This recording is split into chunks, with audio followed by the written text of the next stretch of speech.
Salut à vous tous, chers fans de tennis. Merci de me rejoindre pour ce nouveau numéro consacré à l'US Open, 4e et dernier tournoi du Grand Chelem de la saison. Les deux demi-finales dames nous ont offert une magnifique nuit. Ça valait vraiment la peine de rester éveillé. Un beau spectacle. Le premier duel opposait la numéro 1 mondiale Aryna Sabalenka, triple lauréate en Grand Chelem, à Jessica Pegula, soit un remake de la finale 2024 à New York. Et c'est une nouvelle fois Sabalenka qui en est sortie vainqueur, mais non sans peine. 4-6, 6-3, 6-4, un vrai match de cogneuse, 64 coups gagnants au total pour 42 fautes directes. Même si Jessica Pegula n'est pas tout de suite rentrée dans cette rencontre, concédant un break dès le début du premier set, elle s'est bien remobilisée pour prendre 2 fois le service de Sabalenka et s'imposer 6-4 grâce à d'excellents retours de service et un jeu très agressif, notamment côté coup droit. Et on a retrouvé dans ce premier set une Sabalenka très agacée et donc pas très lucide, un peu brouillon dans ses schémas tactiques. Après s'être rafraîchi un peu les idées en sortant quelques minutes du court après la perte du premier set, eh bien la Bélarusse est revenue plus déterminée que jamais avec la ferme intention de rappeler à Pegula qui était la patronne à New York.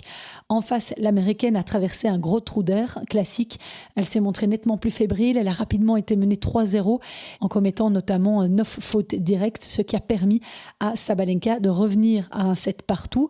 Le scénario du dernier set est assez dingue parce que Aryna Sabalenka n'a marqué que 4 petits points sur le service de son adversaire lors du tout premier jeu. Et même si Pegula a remporté 18 points sur ses jeux de service suivants, il était trop tard. Le break d'entrée était concédé et lui aura donc coûté le match. Sabalenka mène désormais 8-2 dans ses duels avec Jessica Pegula. Et en remportant cette demi-finale, eh bien, la numéro 1 mondiale s'offre une nouvelle et 3e chance de remporter un Grand Chelem cette année après l'Australian Open et Roland Garros. Elle qui n'a pas manqué une seule finale de Grand Chelem sur surface dure depuis 2022. La Bélarusse tentera aussi de devenir la première joueuse depuis 11 ans à gagner le titre 2 années de suite à New York.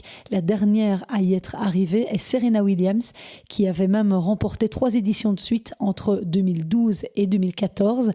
Pour ça, Sabalenka devra venir à bout d'Amanda Anisimova en finale. Et les Américaines, elles ont causé bien des soucis à Sabalenka cette année en Grand Chelem. Si on regarde ces 3 défaites, eh bien c'est chaque fois contre des joueuses made in USA, contre Madison Keys en finale en Australie, contre Coco Gauff en finale à Roland et contre Anisimova en demi-finale à Wimbledon. Le défi s'annonce d'autant plus périlleux pour Sabalenka qu'elle est menée 6-3 dans ses duels face à Anisimova, l'Américaine de 24 ans qui est la plus jeune femme à atteindre les finales de Wimbledon et de l'US Open la même année depuis une certaine Serena Williams. 2 jours après avoir mis fin au parcours d'Iga Swiatek, Amanda Anisimova a donc renversé Naomi Osaka en demi-finale au bout d'une énorme bataille en 3-7 et près de 3 heures. 6-7, 7-6, 6-3. L'Américaine s'offre sa seconde finale en Grand Chelem cette année, la 2e de suite après Wimbledon. Elle qui n'avait pas fait mieux qu'un 8e de finale à New York, c'était il y a 5 ans. Difficile de revenir sur tous les rebondissements de ce match complètement fou, duquel Anisimova a su prendre les rênes après avoir encaissé la perte du premier set où elle a commis 27 fautes directes. Dans le deuxième set, les frappes pures et puissantes d'Anisimova ont fait très mal à la japonaise, pourtant bien en jambes physiquement, bien lucide sur ses offensives. Osaka a parfois réussi à faire dérailler l'américaine, mais dans les moments importants, c'est finalement Anisimova qui a réussi à tirer son épingle du jeu. Ça se joue vraiment à quelques points après s'être retrouvée à 3 points de la défaite à 7-6, 6-5, Anisimova a trouvé le relâchement nécessaire pour atteindre sa 2e finale donc en majeur. Et malgré cette défaite, Naomi Osaka peut être plus que satisfaite de son tournoi qui s'est achevé aux portes de la finale. Elle retrouve peu à peu son meilleur niveau, elle va faire son retour dans le top 15 mondial et surtout, eh bien, elle a retrouvé le plaisir d'être sur le court après des mois quand même de doute et des soucis d'épuisement mental. Et les mots de de Naomi Osaka en conférence de presse peuvent être une inspiration pour beaucoup. Elle a dit ceci: c'est bizarre, mais je ne me sens pas triste parce que j'ai l'impression d'avoir fait du mieux que je pouvais. C'est même inspirant pour moi parce que ça me donne envie d'essayer de m'entraîner pour m'améliorer encore et je l'espère avoir une nouvelle chance. Je ne peux pas être déçue ce soir. Voilà les mots très sages de Naomi Osaka. Anisimova, elle, va intégrer le top 5 mondial. Elle sera 4e lundi. Sabalenka, elle, est assurée de conserver son trône de numéro 1 à l'issue de l'US Open, quel que soit le résultat de la finale.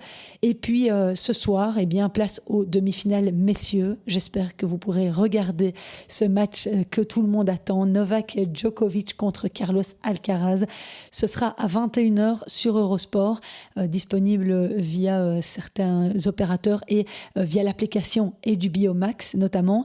Djokovic mène 5-3 dans ses confrontations avec l'Espagnol, qu'il avait notamment dominé en quart de finale du dernier Open d'Australie sur surface dure et aux Jeux Olympiques sur terre battue. Il arrive mieux à rentrer dans la tête d'Alcaraz et à le manœuvrer, disait encore Justine Hénin il y a quelques jours sur Eurosport, quand elle évoquait ces défaites qui ont été très très douloureuses pour le Murcien, ce qui n'est pas vraiment le cas avec Yannick Sinner, qui lui a battu Djokovic lors de leurs 5 dernières confrontations, mais il y a une dimension psychologique qui est différente quand il s'agit de jouer contre Alcaraz. Tactiquement aussi, Djoko a un petit peu plus de temps contre l'Espagnol que contre Sinner. Est-ce qu'il va pouvoir faire quelque chose ce soir? En tout cas, il a l'air vraiment bien, Novak Djokovic, assez affûté physiquement.